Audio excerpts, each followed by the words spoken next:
Welcome to the Worldwise Wealth Podcast. I'm your host, Nicole, and this podcast is your guide to building a truly borderless life. From entrepreneurship, investment migration, tax optimization, and everything in between, this show highlights the nuances of a global citizen lifestyle. Let's dive in. This is a guest episode I am airing on my podcast that I was a guest on for the Where She Builds podcast.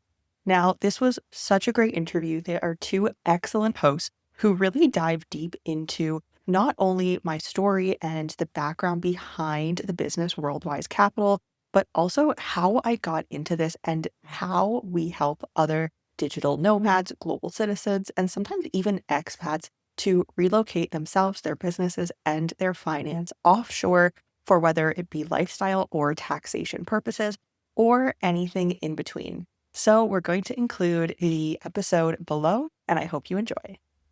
Nicole is the founder and global citizen strategist at Worldwise Capital, a company that guides individuals towards borderless freedom while helping them navigate the complexities of international living. Nicole has spent years building her own borderless life living in North America, Asia, and South America, and now helps others do the same. Nicole, welcome to the Where She Builds podcast. It's so nice to have you here. Thank you. I'm so happy to be here. You and I, Shandy, have connected on social for quite a few years now. So it's nice to be here. You've been on my show. I'm happy to be here. Thanks for having me. Yeah, we're so happy to have you here. And where are you coming from today? I'm back in Canada for a month or so. So I think all three of us are in Canada. Yeah, we're repping. We're west to east almost too. We got 3 provinces covered. Yeah, look at us go. For Canada. I feel like it's usually Ontario or BC. Yeah.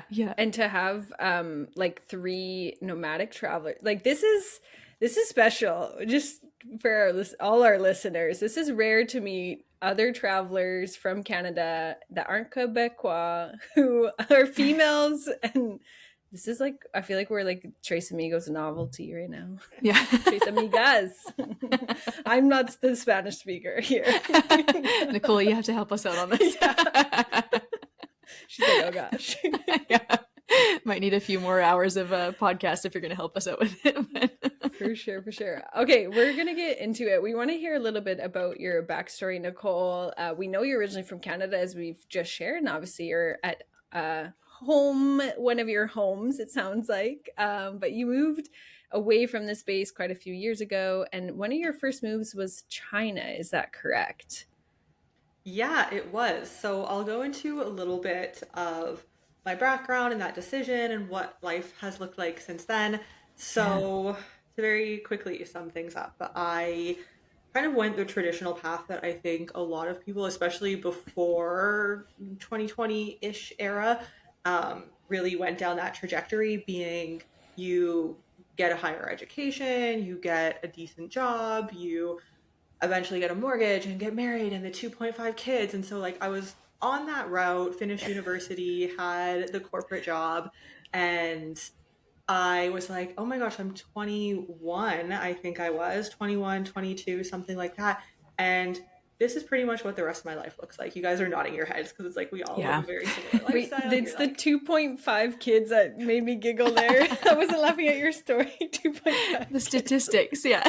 Yeah, exactly. Some people are like, how can you have 2.5 kids? And I'm like, well, it's statistics. It's not like an actual child. Round it up, or it's 2.4444. Yeah, exactly. So I kind of started to look more critically at my life and what it was that I wanted instead of just doing what we are supposedly told that we're supposed to do. So I ended up still working for the company that I was working with in Canada, but then I also got a job in China. So I was kind of working 2 different jobs, one online. This was 2017 by the time I actually made the move. I ended up loving China. Didn't really love the job I was doing, but I just loved the lifestyle and the community, and went there speaking no Mandarin, but it was just so much fun. And I ended up staying there for 4 years. During that time, I left in November of 2021. So kind of during the period I was there, COVID happened. It was Chinese New Year. I was traveling, got locked out of the country, like long story. Eventually spent 10 months in Canada and then got back into China. But this time going to China, knowing that it wasn't what I wanted for the long term, because prior to that, I was really enjoying the lifestyle there. So I was wanting to stay longer term, work my way up the corporate ladder. And then COVID happened, and I discovered, I have other passions that can also be monetized. And so I kind of started that on the side during all this free time that we had during COVID. Went back to China because I did still have a life there. I had a cat there as well. But I went back knowing that I was going to be leaving at some point. So it took about a year. China, with their visa process, just kicked out a lot of the foreigners. So I was one of those, Wow. but I was totally okay with it because I was wanting to leave at that point. I had been there for such a long time, and China's a whole nother world. Um, and so then I moved to Turkey. Love Turkey. Absolutely love that country. The people, the food, everything incredible. But went there not really knowing anything about it, and definitely not knowing about the economic crisis that they were in. And this was in Mhm. 2021. Um, Lived there for about a year, had a few different Oh. businesses online, not what we do today, kind of dabbled in the online business space, and then traveled a little bit of the Balkans, of Europe, moved over to Mexico for a little bit, and then started traveling to a good handful of countries in Latin America. Um, and that was kind of when I started looking at, since I was no longer in the Canadian tax system, I was in the Chinese tax system, but then I'm not in China. So it was like, Oh. okay, where am I paying taxes? Like, what does this look like? Banking, residency, like all of these things that go into it from a, I guess, more nomadic perspective. When you're traveling, most people usually just stay tied to their home country because it's easier. But I Mhm. knew that, you know, inshallah, that I would never be going back to Canada. And so I was like, it doesn't make sense for me to continue to be in this system here. And what are my other options? So we do quite a bit of work in Latin America with clients. And so it was really nice to build up teams on the ground, travel and have feet on the ground and just see with my own eyes what a lot of these jurisdictions offer. And that was a few years ago. The business Worldwide Capital was born. Traveled to a lot of Latin America, as I said, experienced the culture, people, love it, all of that. And then Europe is going to be next. Wow. Ooh, that's news for us here. That's Yeah, that's so exciting. That's exciting.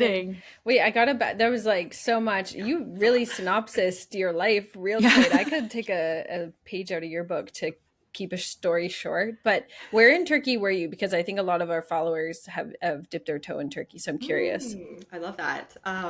So I had a lease in Istanbul.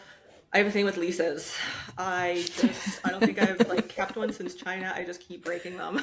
Oh Yeah, yeah. But I was in Istanbul for probably about 6 months and then traveled for a couple months. There's so much to see in Turkey. So no. traveled to a lot of the different places, was in Antalya for a little bit, Nice. in Uzungal, Trabzon, and then a few other places from there. And then, of course, the Balkan region, which is very close by.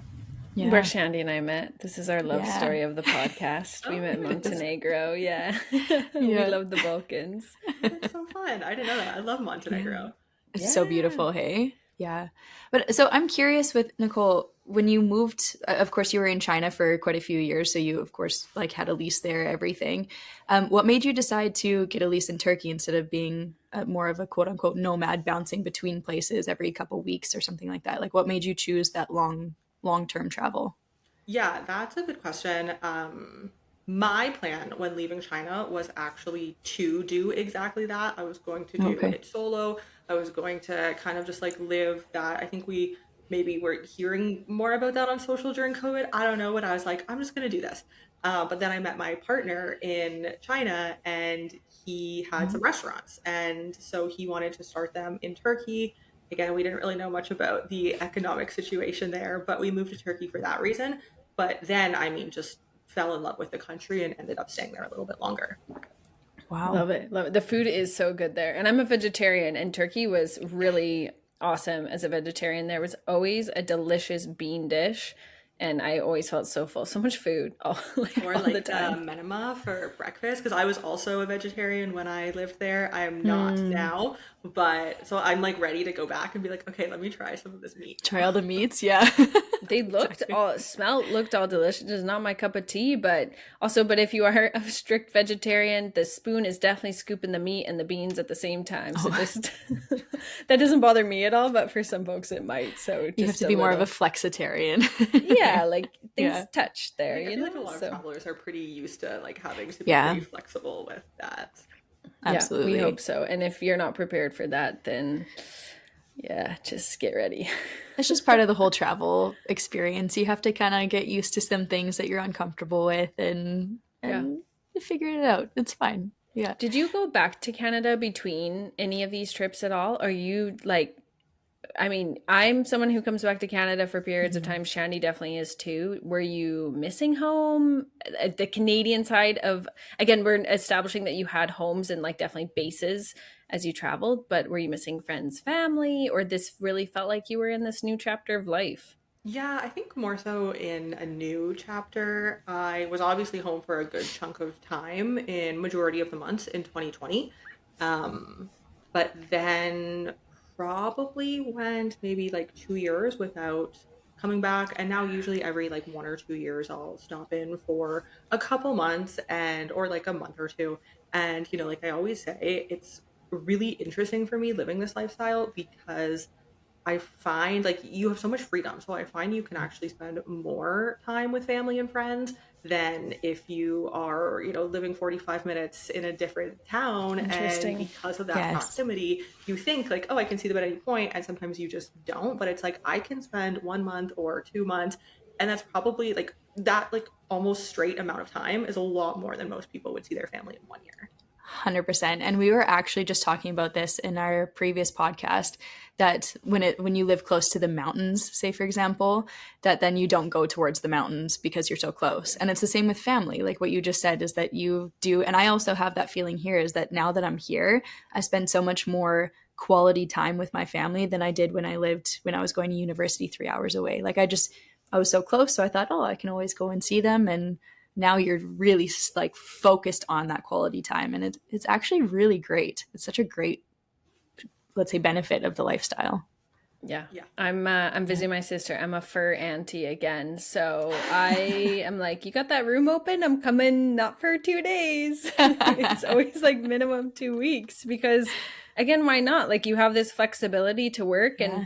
I think a beautiful thing is we don't need to be hosted as well. I'm trying to find the right vocabulary around this where you may know, if you're staying with a friend in the city of Toronto, you're like, I want to see you, I want to hang out with you, but like I am looking to just like live with you as a roommate for a short period of time. So this kind of in between of being hosted, we want to spend time with you, we want to have those quality times, but like also we can kind of just live our lives. You don't have to cater to me as a tourist. So I think it's Yeah. this kind of like I call it a half roomie, like you don't have to take care of me, but like let's make sure we have dinner on the schedule of quality dinner. But we'll probably end up watching Love Island anyway at night together. So that's It's been like a happening low for me. maintenance friendship. Yeah. Yeah, It's that's good. a good way to describe a low maintenance friendship. Yeah. So you're in Canada now, and am I right? You're in Ontario, in the province or in the Toronto area.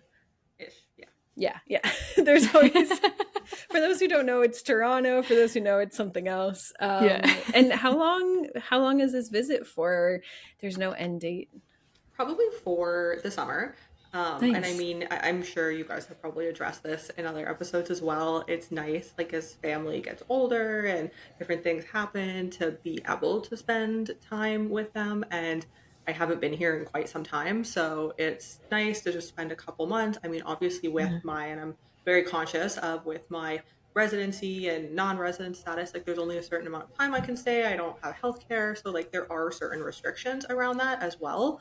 But I call it more of a global citizen life personally, because for me, that is more encompassing of the lifestyle on the long term versus maybe just like, I think everyone has a different connotation of what a digital nomad is, but that could be more short term, where it's like, this is, yes, a place where I know, but not a place that is one of my homes or somewhere that I want to be for long term. So it's nice to come back, nice to visit, but I know like I don't necessarily have all the perks of being a resident here, and that's not the lifestyle I'm looking for either. Very interesting. I would love, you just touched on it, this global citizen. So I'd love to touch base maybe on the Canadian side of things because my interest is piqued about, you just said that, you're not a resident there, but you've got this Canadian culture side to you, but it's not the lifestyle you want. Gosh, there's so much to dive into here. So how did you identify yourself as a global citizen, and then deeper into the business kind of side of things of as a strategist, what does that mean helping others? So for example, any Canadians who want to explore the world more full time, what are their options, and give us a little insight. Yeah, definitely. So we work, I mean, with individuals from every jurisdiction, not every, a majority of jurisdictions, but usually Western countries. And so that's usually Canada, US, Australia, New Zealand, and then some countries in Europe as well. So if you're Canadian, I mean, I'll kind of give like a broad overview because everything is very specific to the Mhm. individual, their circumstances, their business, what their needs are.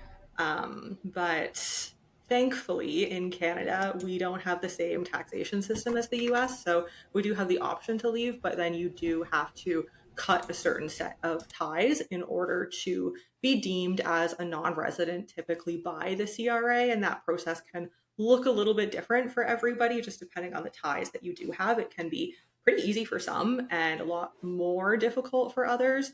But I mean, that's really only one piece of the puzzle. The other pieces are, I mean, after that, figuring out where you're going to be both a resident, tax resident, where your banking's going to be, where your investments are going to be. If you have crypto, you're looking to pay capital gains.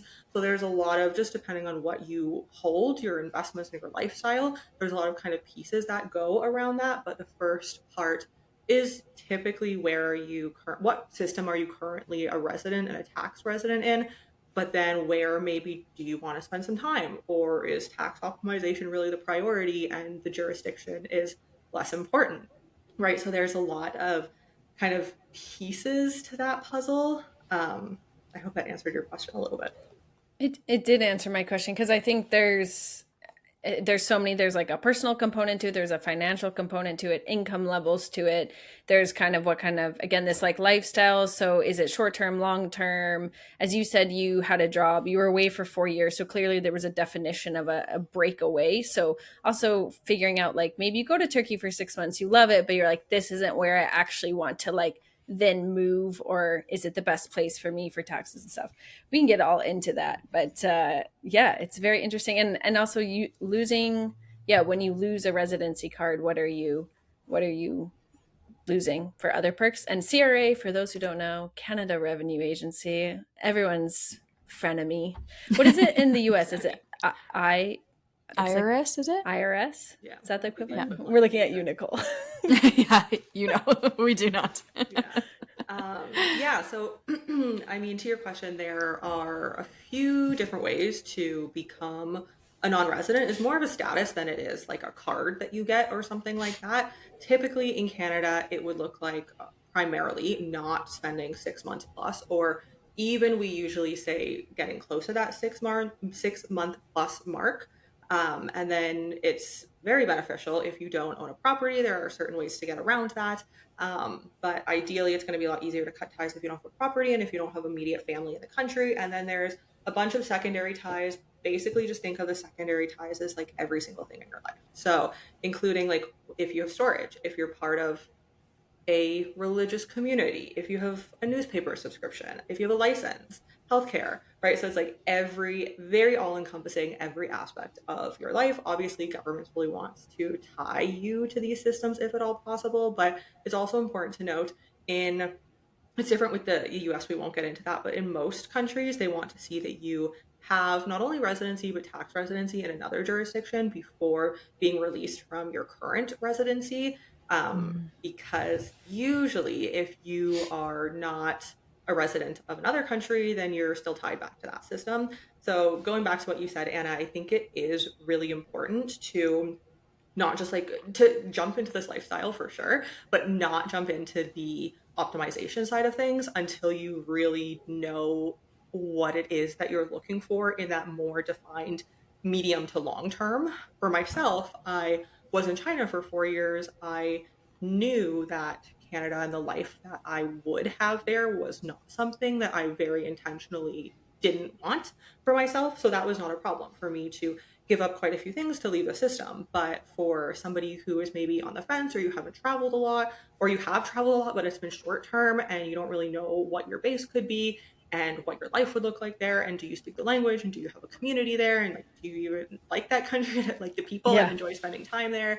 Is the food It's good? best Yeah. to just like stay in a system. Maybe you're paying higher taxes, but I mean, there's always a trade-off, right? So it's like for Yeah. some people, higher taxes actually, and like yes, we do say this, like higher taxes can actually make sense for some people if you really enjoy that lifestyle, or if there's various reasons why you may want to be in a jurisdiction, but it's more so if you identify with that global citizen lifestyle and you're very intentional with that being what you want to build out, then this could be an option for you.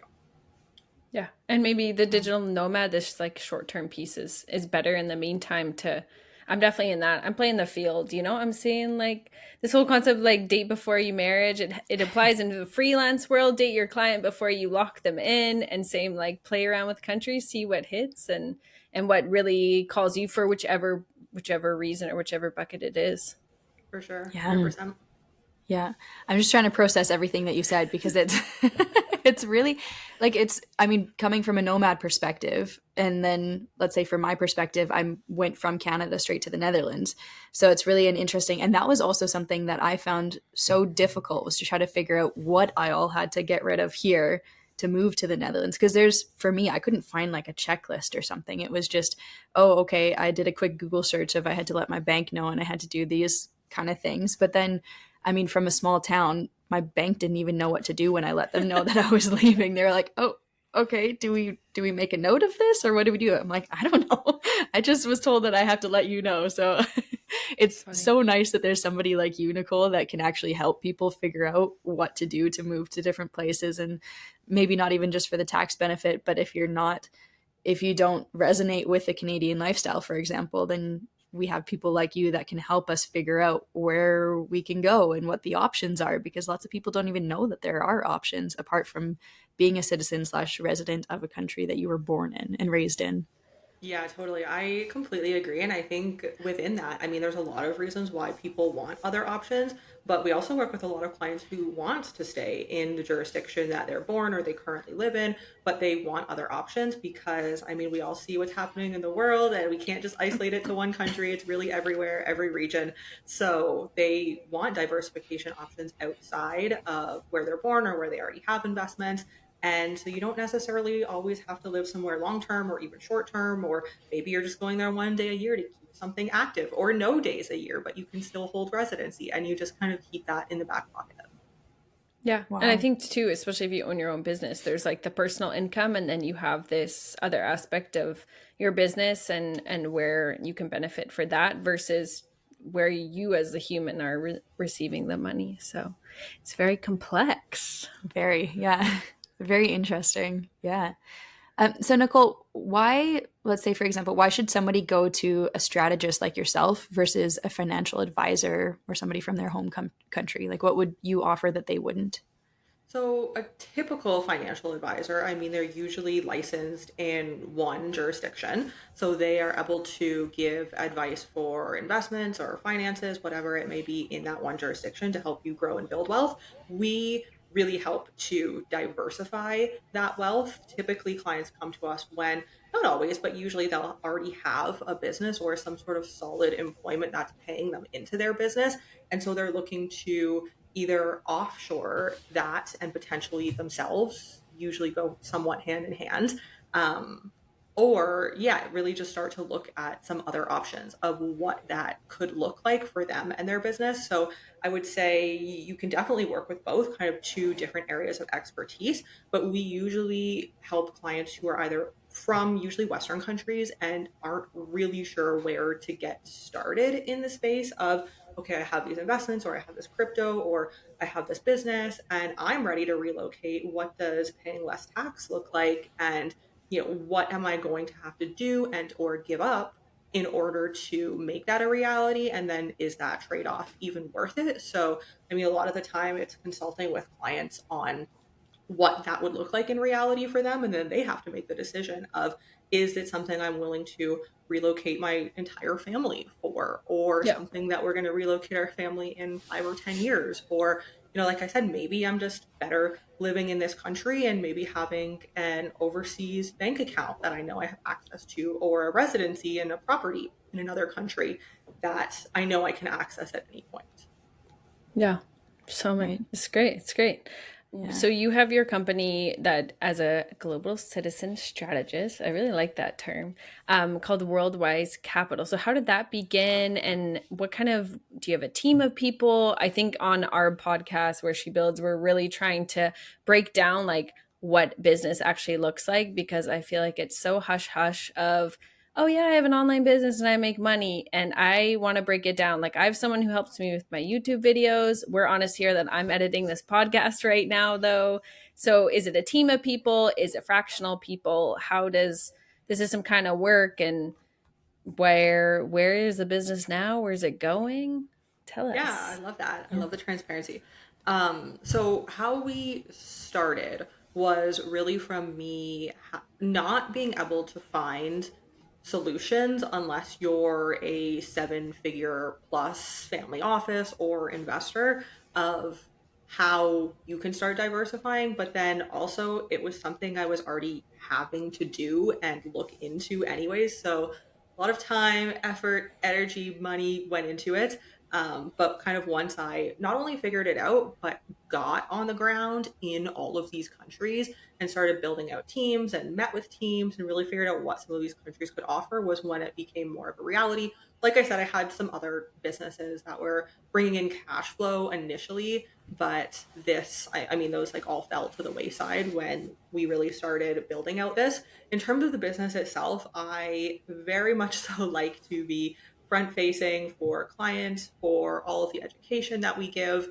But we do have a small team in the background just for doing some editing, not so much now, but doing some editing and then doing emails. We also have some businesses that are not Worldwise Capital, but adjacent to Worldwise Capital, that provide solutions for things that we see in this space where it doesn't fully fit under the umbrella of what we do at Worldwise Capital, but it's kind of its own business. So then we have some people running that behind the scenes as well. Wow.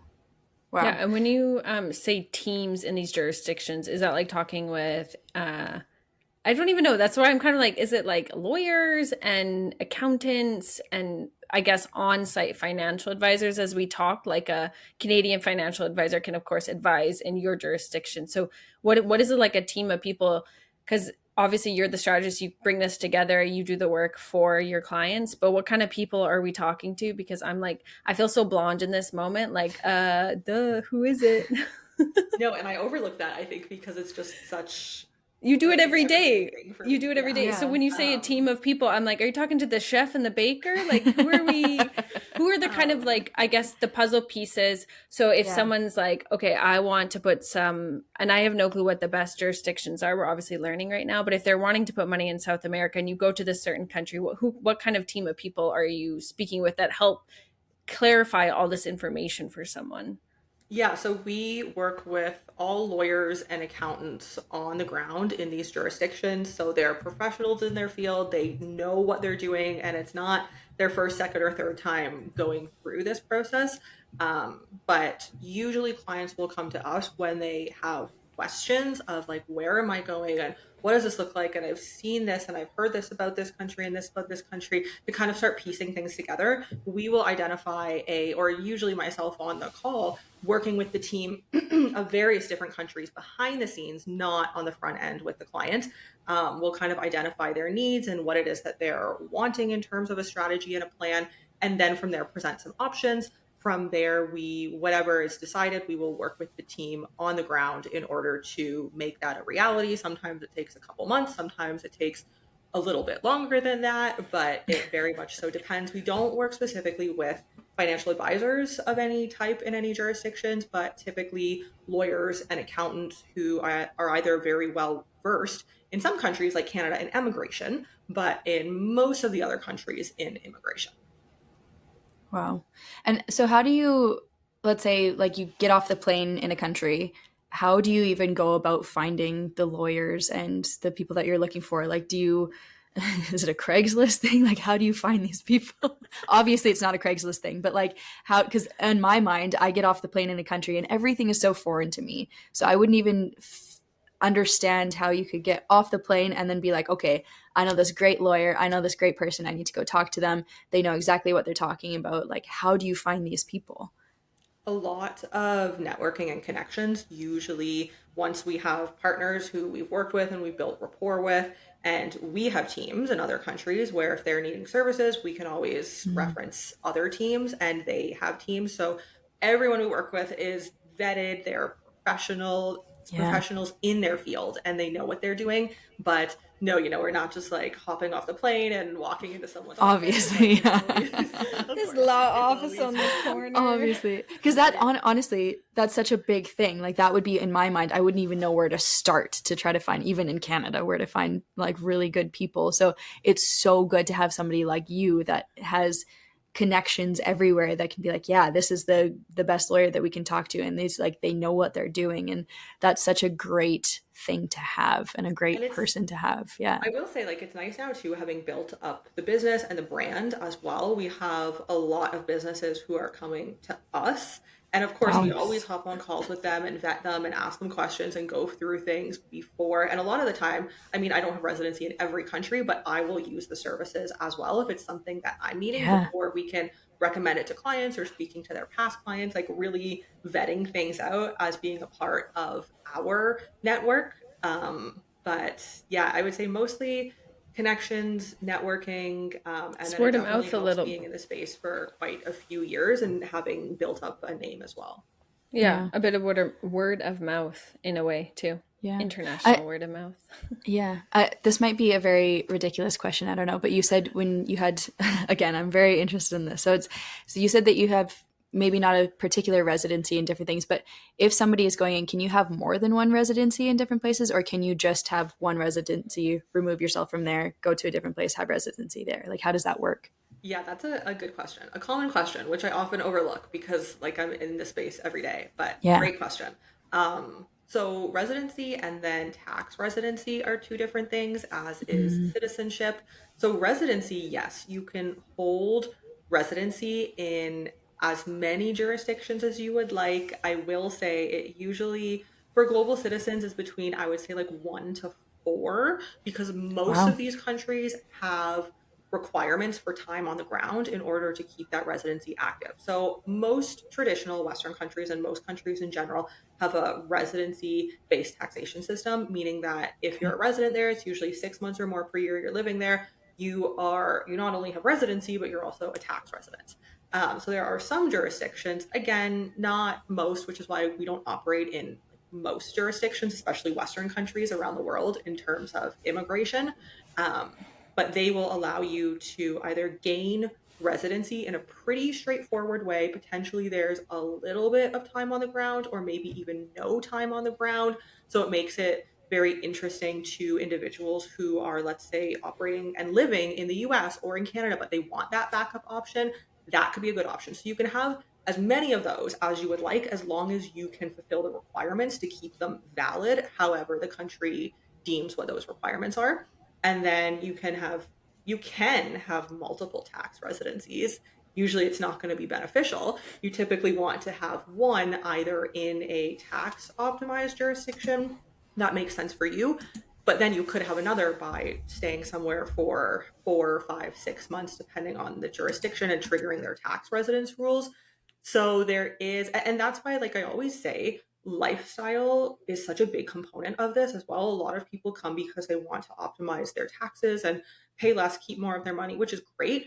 But if you really love the lifestyle and want to build a life in somewhere that's high taxing, like, yes, you can start strategizing and building all these trusts and foundations and looping it around and like, and that can be legal, but at a certain level of wealth, it makes sense. But Yeah. below a certain level, it's like, enjoy the lifestyle that you want and that may come at a higher cost, or live there for 4 or 5 months per year and then have different strategies in place. So very situational depending on what an individual or a family is looking to build in terms of their lifestyle. Yeah. Yeah. Really cool. There was Wow. in Portugal, wasn't it, that you could buy, they had a lot of ruins that wanted to be like reestablished and such. And if you bought that land and committed to restoring the room, and I, if I'm talking like a crazy lady, could be. Did you hear about this? That it would, they would offer some kind of visa or some kind of residency, like the $1 land thing in Italy, was it as well? Southern Italy, they Yeah. offered, I don't know if it still exists, but this kind of thing too, like these unique offerings of putting some investment and some money into a country, they could offer residency in return. Yeah, there are mostly in Europe. I will say there have been in the past few years quite a few different interesting residency options like that. Um, I will say it's becoming, and if you check us out on YouTube, then you'll probably hear this in a lot of the videos, but it is becoming, and it's just a fact of the industry, more difficult in order to either obtain residency or definitely tax residency nowadays because governments are wanting either more capital, more donation, or more investment in order to bring in individuals, which makes sense. I think 100,000 or even 200,000 is pretty low in order to get, especially a citizenship in a country. So not a bad thing, but it is becoming just more difficult either by the capital requirements or by simply the documentation or time on the ground requirements. So we definitely do see, and if you've been following this industry for even a couple months, you've probably heard quite a few changes in a lot of these countries, or changes that are being proposed by the government have not passed yet, but there's a lot changing. So we always say, like, if you're interested in any sort of residency, citizenship, even banking option, banking in some jurisdictions just in the last month, again, not a bad thing because it's always good to have secure banks, but Hmm. you sometimes now have to show up and there might be an interview process, like on in person at the bank process, right? In order to open an offshore account, if you're just going to keep like a couple tens of thousands, it might not be worth it for you, but it very much so depends. So if you're interested in an option, a couple options, get in on it now because they will more than likely be changing. Yeah, Wow. very cool. Is there like a specific base income level? In what currency do you think in the most? Maybe we could ask first, Nicole. US dollars. US dollars. US. Okay, let's Okay. use US dollars because I'm still Canadian brained.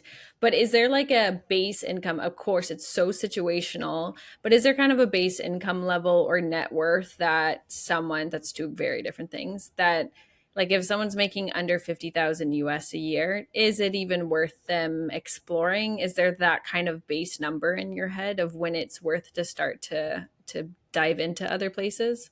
Or when is that base number then too? To I just Yeah. to wouldn't add on to say there. honestly that there is a base number. I would say there's Okay. more of a base lifestyle of what it is that you are thinking that you want. So, for example, like there are some residency options where it costs a few thousands of dollars to get residency, and they can potentially be very beneficial jurisdictions if set up properly, where you're paying low or even no tax. So, for that, I mean, you could easily be making 40, 50, 60,000 US, and yeah, you're probably not really saving a lot, especially coming from Canada or somewhere, Australia. I feel like you're not paying a large enough percentage for that relocation alone in your home country.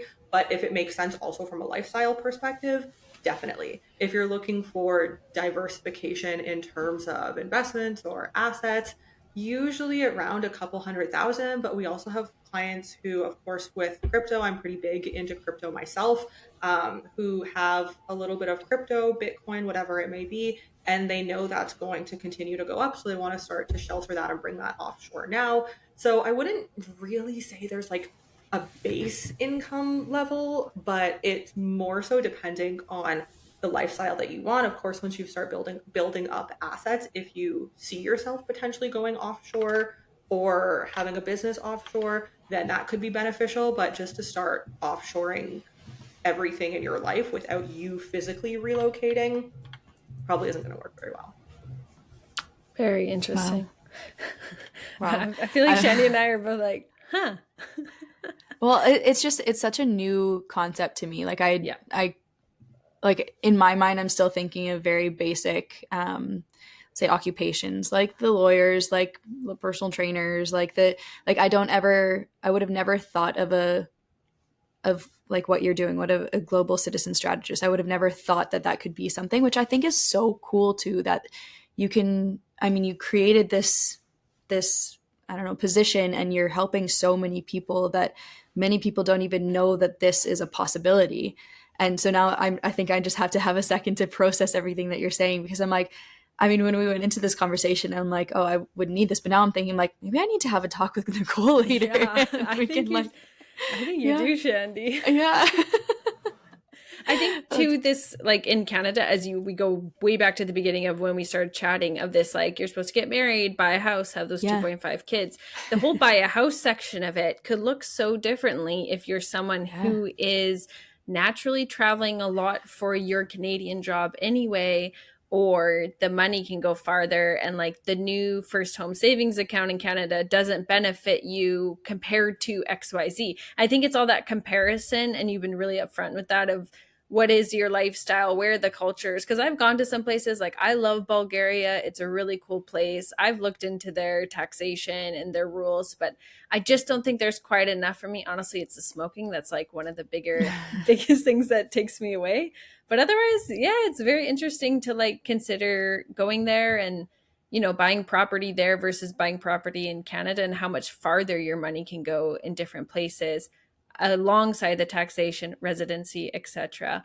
But one thing I want your like hot take on, non-strategist, like give us the gossip. What do you think about digital nomad visas and the insane increase in them? And I feel like every week I get a newsletter of a new country popping one up. She's shaking her head. So definitely, that's a good question. I have a bone to pick, more so with the naming of a digital nomad visa. It's so extremely misleading. I think like what they are in and of themselves, I mean, at the end of the day, for me, this is how I think. Governments are businesses, and that is how they operate and run. And so, of course, they're looking to bring income and I was going to say human capital, I guess not so much for digital nomads, but that is a currency of governments as well. But of course, they're looking to attract as many individuals as they can. Yes, sometimes there are, I think oftentimes there are certain tax benefits, but maybe you love it and then you want to stay there and get residency or work your way towards citizenship. So I think I think probably locals would have in each country a different take on this. But coming from a perspective of a nomad, I think it's great to be able to like try a little bit of this and that. My issue with the term in of itself, it's more of a long-term visa. I think again, it kind of goes back to how you see a digital nomad, but I think a lot of people think a digital nomad of like being a couple months in one place, a couple months in another, and then moving around like that. Where if you have a okay passport that you can travel on, you probably don't really need a digital nomad visa because you will probably have one, two, or three, usually one or usually three, typically months to actually just be in that country. And you don't have to go and apply for a visa. Yes, you're technically still on a tourist visa, but you don't have to go apply for a visa at a consulate through the citizenship that you hold.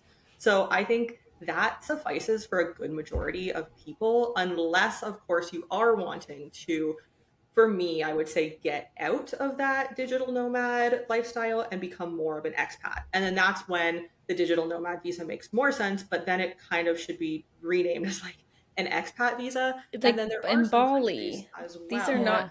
These are not nomads in Bali. These people, there's like such a big community there that's living there now year after year. They're not nomadic anymore. If we go back to the nomadic phrase of people, and Shandy's admitted this too. She has a base in the Netherlands. At times she's a digital nomad. I've been in Canada for 6 months. Like I'm not nomadic anymore. I'm just kind of friend house hopping though.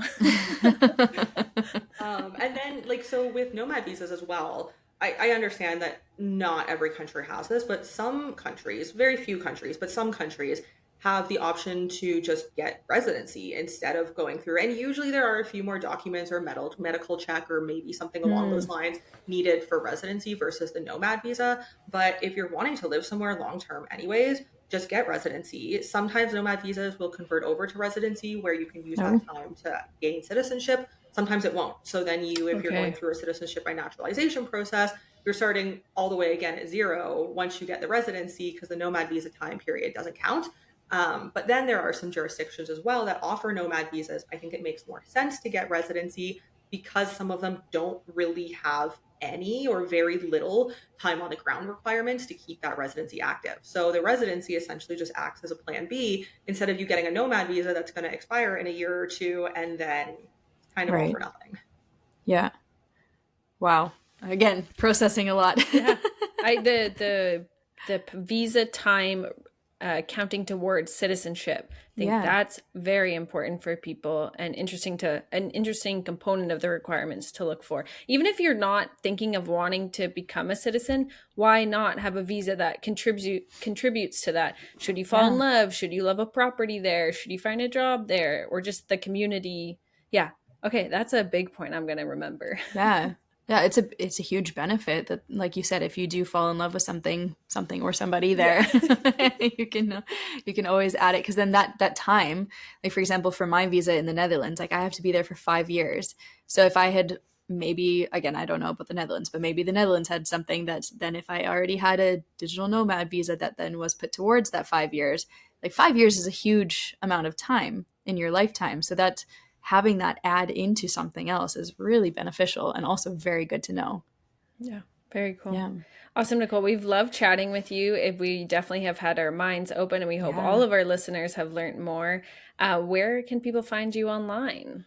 Yeah, so everything is Worldwise Capital. I would say head to our YouTube channel, Worldwise Capital, if you're interested in learning more, getting some more info about some of these countries and what could work for you. Or our website, we have a full list of, I don't know anymore, maybe 15, 20 different countries that we operate in, Wow. and then some informational blog posts there as well. Fantastic, Amazing. fantastic. And we are Thank Where you. She Builds a Podcast on YouTube and Spotify. I'm Anna at your travel friend, Anna, not Andy, like I said in a previous episode. And I'm joined always by Shandy at Coach Shandy on all platforms. And until next time, we'll talk to you later. See you next time.